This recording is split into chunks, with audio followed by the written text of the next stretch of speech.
호세아 2장 14절부터 3장 5절 말씀 같이 합니다. 그러므로 내가 저를 계위하여 거친 들로 데리고 가서 말로 위로하고 거기서 비로소 거기 포도원을 저에게 주고 악을 골짜기로 소망의 문을 삼아 주리니 저가 거기서 응대하기를 어렸을 때와 애굽 땅에서 올라오던 날과 같이 하리라. 여호와께서 이르시되 그날에 내가 나를 내 남편이라 일컫고 다시는 내 바알이라 일컫지 아니하리라. 내가 바알들의 이름을 저 입에서 제하여 다시는 그 이름을 기억하여 일컬음이 없게 하리라. 그날에는 내가 저희를 위하여 들짐승과 공중의 새와 땅의 곤충으로 더불어 언약을 세우며 또 이 땅에서 활과 칼을 꺾어 전쟁을 없이 하고 저희로 평안히 눕게 하리라.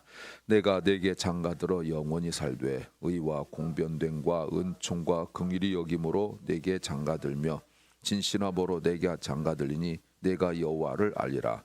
여호와께서 가라사대 그날에 내가 응하리라. 나는 하늘에 응하고 하늘은 땅에 응하고 땅은 곡식과 포도주와 기름에 응하고 또 이것들은 이스라엘에 응하리라. 내가 나를 위하여 저를 이 땅에 심고 긍휼히 여김을 받지 못하였던 자를 긍휼히 여기며 내 백성이 아니었던 자를 향하여 이르기를 너는 내 백성이라 하리니 저희는 이르기를 주는 내 하나님이시라 하리라. 여호와께서 내게 이르시되 이스라엘 자손이 다른 신을 섬기고 건포도 떡을 즐길지라도 여호와가 저희를 사랑하나니 너는 또 가서 타인에게 연애를 받아 음부된 그 여인을 사랑하라 하시기로 내가 은 5개와 보리 한 호멜 반으로 나를 위하여 저를 사고 저에게 이르되 너는 많은 날 동안 나와 함께 지내고 행음하지 말며 다른 남자를 좇지 말라. 나도 내게 그리하리라 하였노라.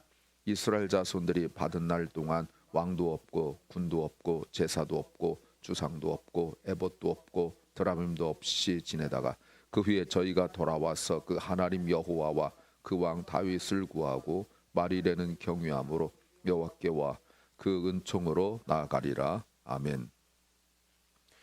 첫날 말씀을 드렸지만 호세아가 크게 세 단락으로 구분된다고 말씀을 드렸는데 오늘 그 첫 번째 단락이 맞춰지는 내용입니다. 오늘은 이스라엘이 하나님을 잊어버리고 바알을 따랐죠. 그런데 하나님이 그들을 사랑하시기 때문에 그들을 그냥 버려두지 아니하시고 대가를 치르고 그들을 하나님의 백성으로 다시 한번 회복시키고 격려하시겠다는 말씀이고 그것을 상징적으로 보여주기 위하여 이미 다시 떠난 여인 고멜을 돈을 주고 다시 살려오는 내용입니다. 설교 제목은 드러난 하나를 전부처럼 생각하지 말고 숨겨진 의미를 찾아라. 드러난 하나를 전부처럼 생각하지 말고 숨겨진 의미를 찾아라. 제목입니다. 우리가 때때로 아니 거의 대부분 드러난 하나를 전부인 것처럼 생각할 때가 많습니다. 조그만 어려움이 물론 어려움이지만 그것이 마치 세상 끝날 것 같은 것으로 생각할 때가 있고 더 이상 나에게는 소망이 없다라고 생각할 때 있습니다. 그런데 그 하나가 전부가 아니라는 것을 우리는 신앙적으로 믿음 안에서 깨닫고 오히려 이것이 우리에게 주는 의미가 무엇인지를 우리가 찾을 수 있어야 합니다. 어떤 것일까요? 첫째는 오직 하나님으로 만족하는 마음이어야 한다는 겁니다. 하나님께서 하나님 그 어제 말씀에 예배를 다 없애버리고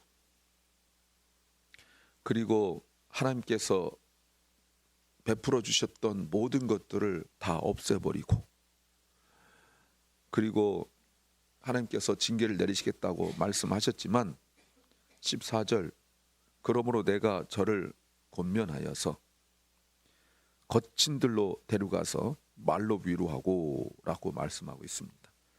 그리고 15절 거기선 거친 들입니다. 비로소 저의 포도원을 저에게 주고 악을 골짜기는 다른 장소이지만 마찬가지로 거친 들로 해석할 수 있습니다. 소망의 문을 삼아 주리니 저가 거기선 거친 들입니다. 응대하기를 어렸을 때와 애굽 땅에서 올라오던 날과 같이 하리라. 자, 여기는 어디냐면 다른 말로 말하면 광야예요. 이때 거친들이라고 말할 때 그냥 보편적인 여기저기 거기가 아니라 말하는 하나님도 알고 이스라엘 백성도 아는 그 광야입니다. 그 광야 어디죠? 출애굽의 광야죠. 하나님께서 지금 어디를 말씀하시냐면 출애굽 때 같이 함께 있었던 광야를 말씀하세요. 거기를 데리고 가시겠대요. 왜 그렇습니까? 왜 갑자기 광야일까요? 처음부터 다시 시작하시겠다는 거예요. 이렇게 헝클어지고 엉망이 된 결혼 생활을, 신앙 생활을 회복하는 것은 지금 우리 둘이 마음먹어서는 될 일이 아니라는 겁니다. 하나님이 맨 처음으로 데리고 가시겠어 거기서부터 다시 시작하시겠다라고 말해요. 거긴 어디입니까? 그럼 광야는 어디죠? 아무것도 없는 곳이에요. 여기는 하나님 한 분만 의지했던 곳이 광야예요. 내가 뭔가 농사를 짓고 내가 뭔가 노력하여 뭔가 얻을 것이 아니라 하나님이 날마다 주시는 만나, 하나님께서 날마다 주시는 말씀, 하나님께서 날마다 인도하신 대로 구름기둥 불기둥으로 인도하시는 대로 가던 바로 그곳, 하나님과 뗄래야 뗄 수 없는 그곳, 구름이 일어나는가 가는가를 늘 살피면서 이스라엘 백성들은 땅을 보지 않았어요. 출애굽 때는 하늘만 바라봤어요. 구름만 바라봤어요. 그래서 구름이 가다 서면 거기 멈춰 서서 텐트를 치고 살고, 구름이 일어나면 낮이든 밤이든 따라갔어요. 광야는 하나님이 주시는 것으로 만족하고 하나님이 인도하신 대로 따라갔던 곳이에요. 그래서 광야는 내가 뭔가 할 줄 아는 것이 있어도 하나님만 의지하고, 내게 뭔가 대단한 능력이 있어도, 내가 뭔가 할 수 있는 어마어마한 계획이 있어도 하나님이 허락하신 것만 하는 곳이 바로 광야예요. 그래서 철저하게 광야에서는 하나님 말씀을 기준으로 하나님 인도하신 것으로 살아가던 곳, 바로 그 광야예요. 하나님은 그때가 그리운 거예요. 가난해도 먹을 것이 지금처럼 이렇게 없어도 그저 둘이 함께 있던, 인간의 말로 말하면 아무것도 없지만 그 쪽방 단칸방 하나에서 부부가 그저 서로 웃고, 그리고 그 밥 한 그릇 반찬 하나 놓고도 서로 애틋해하던 바로 그때로 가고 싶은 거예요. 근데 이제 부자가 되어지니까 집 넓은 데 살면서 각방 쓰면서 이제는 얼굴도 볼 수 없는, 아내는 아내대로 자기 스케줄이 있고 도무지 남편이 집에 와서 아내를 볼 수 없는 그런 속에서 하나님이 광야로 가자라고 말씀하세요. 하나님께서 광야로 우리를 인도하신대요. 그런데 말 듣겠습니까? 이렇게 편안한데. 그러니 어떻게 한다고요? 예, 보면 14절에 계유하여, 이거는 권면하고, 그리고 어린아이를 달래듯 얼르고 얼러서 데리고 가시겠대요. 하나님이 사용하시는 단어를 보십시오. 어떻게든지 참 권면하여서 하나님 한 분만으로 만족하는 곳으로, 하나님만 집중할 수 있는 곳으로 가야 된다고 말씀하시죠. 우리에게도 광야가 있어야 돼요.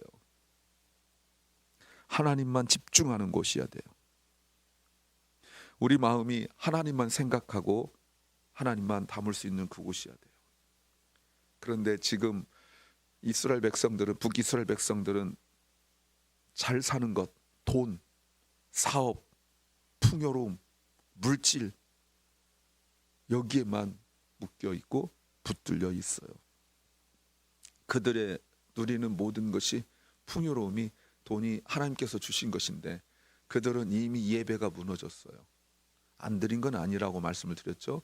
드려요. 그러는데 자기들 중심으로, 자기 만족, 시간이 되면, 여건이 되면, 또 몸과 마음이 허락되면 그때 움직이는 거예요. 부부로서 당연히 해야 될 의무들이 있는데 아내가 내 마음이 허락되면, 또 내가 여건이 되면, 내가 시간이 되면 일하고 하고 있는 거예요. 그들은 하나님을 섬기는, 즉 예배는 형식이 되고 때우기식이 되고 말았어요. 예배에 감격도 없고 섬김의 기대도 없어요. 책임 맡은 것이 싫고 빨리 벗어나고 싶은 많은 핑계가 있어요. 근데 광야로 가야 돼요. 하나님과 1대1로 있는 그곳에서 하나님께서 무슨 말씀하시냐면 포도원을 주겠대요. 하나님께서 거기서 포도원을 마침내 주시겠다라고 말해요. 거기가 강주예요. 광야는 아무것도 날 수 있는 곳이 아니에요. 이스라엘 백성들이 하늘에서 비를 내리는 신이 바알인 줄 알고 더 풍요로운 곳, 더 조건 좋은 곳으로 간다 하지만 하나님은 광야로 가래요. 거기서 포도원을 주시겠대요.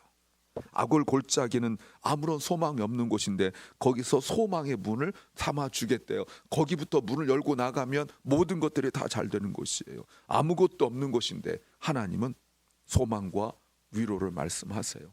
하나님 한 분만으로 만족할 수 있는 광야로 가야 돼요. 눈에 보이는 게 전부가 아니에요. 두 번째는 정말 중요한 것이 무엇인지 알게 된다는 겁니다. 하나님께서 16절 그날에가 강조예요. 그날에 여호와께서 말씀하시기를 내가 나를 내 남편이라 일컬 것이다. 새로운 관계. 이미 결혼하여 살고 있는데 새롭게 결혼식 하는 것처럼 다시 한번 내가 내 남편이다. 남편이란 말은 바알이란 뜻이에요. 근데 이 사람들이 바알 그런데 그 바알이 남편이 사실은 하나님이 남편이 아니고 바알신을 남편이라고 그러는 거예요. 그들 입에서 지금 바람난 그 바알의 이름은 단어조차 나오지 않도록 없애버리시겠대요. 하나님께서 모든 회복하시는데 18절 말씀에서 보시면 내가 저희를 위하여, 굉장히 중요하죠. 그날에 내가 저희를 위하여. 16절에서도 그날에가 강조되어 있고 18절에서도 그날에가 강조되어 있어요. 내가 주겠다. 어떤 걸요? 들짐승 공중의 새 땅의 곤충으로 더불어 언약을 세우고 이 땅에서 활과 칼을 꺾어 전쟁 없이 하고 저를 평안히 눕게 하겠다. 해치려는 어느 것도, 농사를 지으면 하늘이 도와주고 땅이 도와주고 그리고 모든 벌레들이 도와줘요. 그리고 농사를 짓고 사업을 하는 거죠. 그러면 주변에서 덤벼든 모든 것들을 다 막아주시겠다는 거예요. 아무 걱정 없이 자게 만들어주겠대요. 21, 22절 말씀에서도 보시면 하나님께서 여호와께서 가라사대 때 그날에 역시 강조입니다. 그날에 내가 응하리라. 내가 대답하겠대요. 나는 하늘에 응하고 하늘은 땅에 응하고 땅은 곡식과 포도주와 기름이 응하고 또 이것들은 이스라엘에 응하리라. 모든 것들이 다 나를 도와요. 하늘도 돕고 모든 것이 땅도 돕고 농사를 표현하고 있죠. 심으면 심는 대로, 계획하면 계획한 대로 모든 것이 잘 돼요. 노력한 것도 노력한 것이지만 그 이상으로 하나님께서 다 허락해 주세요. 그리고 하나님께서 보세요. 19절에 내가 너에게 장가들어서 말씀하시면서 하나님이 말씀하시기를 20절 하반절에 내가 여호와를 알리라. 내가 여호와를 알리라. 어떤 여호와예요? 우리를 배신하지 않는 여호와, 우리를 배반하지 않는 여호와, 우리를 버리지 않는 여호와. 우리 그런 거 뉴스 많이 듣죠. 어릴 때 힘들 때 그 아내가 열심히 일해가지고 남편 출세시켰더니 남편이 회사 들어가고 이래가지고 기업 회장 딸 결혼하고 어려울 때 같이 있었던 아내 버리고 이런 드라마 같은 이야기 있잖아요. 근데 하나님이 정말 볼품없는 우리를 아내 삼으셔서 버리지 않겠대요. 창피하게 여기지 않겠대요. 하나님이 신앙 회복이 무엇인지 알고 있는 거예요. 우리 알려주시는 거예요. 뭡니까? 하나님과 새로운 관계를 맺는 거예요. 하나님께서 우리에게 이렇게 말씀하세요.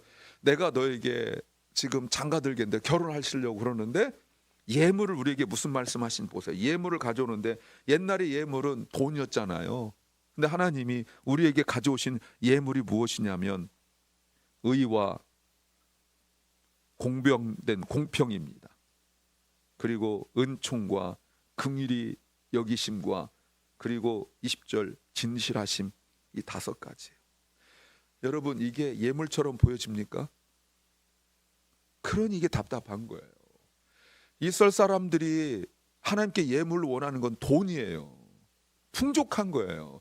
앞에 나오고 이제 앞으로 계속 나오겠지만 여성으로 표현되는데 장식하고 싶은 거예요. 나도 저 여자들처럼, 세상 여자들처럼 장식하고 싶은 거예요. 나도 귀걸이 달고 싶고, 나도 목걸이 하고 싶고, 좋은 옷 입고 싶고, 모피 입고, 나중에 보면 그 별궁이라서 별장 있고, 여름 별장, 겨울 별장 입고 싶고, 내 주변 사람들 다 그래요.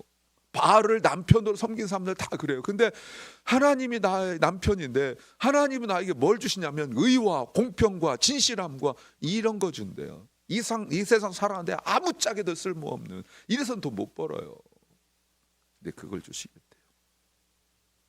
이게 얼마나 소중한 줄 알아야 되거든요. 이게 진짜 풍요로움을 줄 수 있는 건데 여러분, 이거를 깨닫지 못해요. 세 번째는 어정쩡하면 고통만 커진다는 겁니다. 하나님께서 호세아에게 이렇게 말씀하세요. 3장 1절, 여호와께서 호세아에게 말씀하시기, 이스라엘 자손이 다른 신을 섬기고 건포도 떡을 즐길지라도 여호와가 저희를 사랑하나니 너는 또 가서 타인에게 연애를 받아 음부된 그인을 사랑하라. 지금 앞에 내용은 나오지 않았지만 고멜이 나갔어요. 그리고 다른 남자랑 살고 있어요. 다른 남자들과 살고 있어요. 그래서 이거를 또 해석하기를 성전 창녀로 들어갔다 이렇게 해석하기도 하는데, 여하튼 지금 남편을 버리고 다시 나갔어요. 아마 꽤 시간이 됐나 봐요. 하나님께서 호세에게 말씀하세요. 그 여인을 사랑하라고. 그랬더니 하시기로 2절, 내가 돈을 가지고 가서 나를 위하여 저를 사고 말하기를, 너는 많은 날 동안 나와 함께 지내고 이제 행음하지 마라. 다른 남자 따라가지 마라. 나도 너한테 진실하겠다. 너 바람 피운다고 나 바람 피우고 그러지 않겠다. 너 나 버렸다고 나 너 버리지 않겠다. 남은 생에 서로 신실하자, 이렇게 말하는 거예요. 고멜은 세상이 그립고 많은 남자들과 함께 지내는 게 그립고 사치하고 그리고 이렇게 장식하는 게 좋은데 남편이 기껏 한다는 얘기가 진실하지요. 또 여기서 2절에서 보시면 호세아가 가서 돈을 줬다는 것은 가서 돈 펑펑 벌어서 잘 사는 줄 알았더니 빚만 지고 사는 거예요. 세상은 호락호락하지 않거든요. 하나님의 종으로서 호세아가 함께 있는 그 기쁨을 몰라요. 돈을 벌려다가 돈을 더 없어지는 삶을 살고 있어요. 4절, 이스라엘 자손들이 많은 날 동안 왕도 없고 다스리는 사람도 없고 제사도 없고 주상도 없고 에봇도 없고 드라빔도 없이 지내다가 그 후에 저희가 돌아와서 그들의 하나님 여호와와 그 왕 다윗을 구하고 말일에는 경외함으로 여호와께와 그 은총으로 나아가리라. 이런 삶을 살아야 되거든요. 근데 어정쩡하게 살고 있다는 거예요. 오직 하나님 한 분만 의지하고 살아가야 돼요. 하나님 말씀하세요. 다시 시작하자. 그리고 하나님이 우리에게 다가오시고 우리를 새롭게 하세요. 여전히 우리는 세상적이고 비신앙적이라고 생각하고 돈이 전부라고 생각하고 하나님 없이 살아가는, 예배보다 더 중요한 것들이 우리에게 필요한데 하나님은 그게 전부가 아니라고 말씀하세요. 드러난 것, 그게 전부가 아니에요. 그 뒤에 있는 고통을 볼 줄 알아야 돼요. 하나님께서 주시는 것, 이 땅 살아가는데 아무 소용도 없는 것이 아니라 그것이 있어야 돼요. 왜요? 이것이 바로 천국의 삶을 살아가는 것이기 때문에 그렇습니다. 사랑하는 여러분, 적용적으로 눈앞에 있는 조그만 기쁨, 그 기쁨을 얻으려다가 정욕과 죄악에 빠지지 말고, 또 지금 눈앞에 있는 그 고통, 그 전부가 아니라 그걸 통하여 하나님께서 우리를 부르신다는 것 깨닫기를 소망합니다. 기도합니다. 주님, 우리는 너무 빨리 눈에 보이는 것이 전부인 것처럼 생각하여 그것이 죄악인 줄 모르고 마귀가 주는 것인지도 모르고 기뻐하고 살고 있으며, 또 눈앞에 있는 고통이 절망인 줄 알고 스스로 낙심하는 우리의 모습, 주님, 드러난 것이 전부가 아닌 것을 믿음으로 깨닫게 하옵소서. 사랑 결란과 사랑 우리 자녀들이 살아가면서 세상 것에 치우쳐 무너지지 아니하도록 주님 그들의 마음을 붙잡아 주시고 날마다 주님 앞에 나와 주님과 함께 있게 하여 주옵소서. 오늘도 병중에 연약한 성도들, 몸이 아프고 마음이 아프고 삶이 가로막혀 지쳐있는 심령들, 주님 그들을 주께서 회복시켜 주시옵소서. 아버지 하나님, 오늘도 말씀을 진실하게 정직하게 읽고 묵상하게 하옵소서.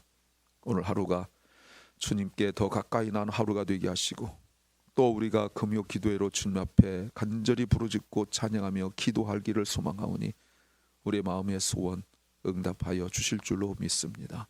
예수님 이름으로 기도하옵나이다. 아멘.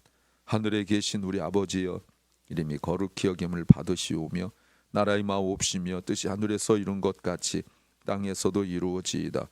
오늘날 우리에게 일용할 양식을 주옵시고 우리가 우리에게 죄 지은 자를 사하여 준 것 같이 우리 죄를 사하여 주옵시고 우리를 시험에 들게 하지 마옵시고 다만 악에서 구하옵소서. 대개 나라와 권세와 영광이 아버지께 영원히 싸움나이다. 아멘.